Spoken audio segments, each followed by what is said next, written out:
So. Servus. So, hallo.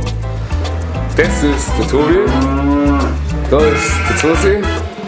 Und das ist unser Backstage-Raum. So ist unser Zeitplan für die kommenden Nächte.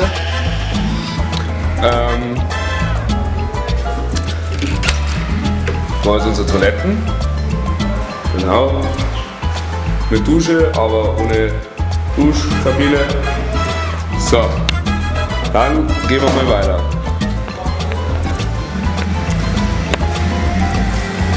Hier befindet sich sozusagen das heutige Dinner.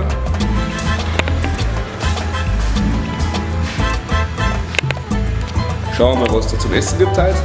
Ja? Na, dann gehen wir mal weiter. So, Getränkelager. Und jetzt gehen wir ganz vorsichtig in den Konzertsaal hinein. Hier befindet sich die Bar.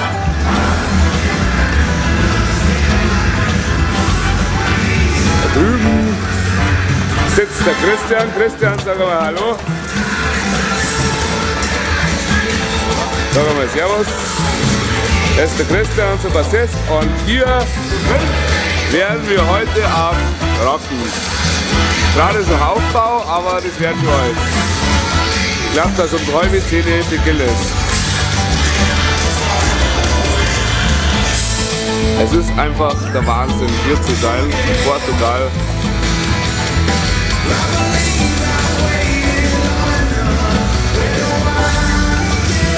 Schauen wir mal hinterher zu den Mischer. Ja, Mischpult, Lichttechniker. Genau, und so schaut das Ganze aus.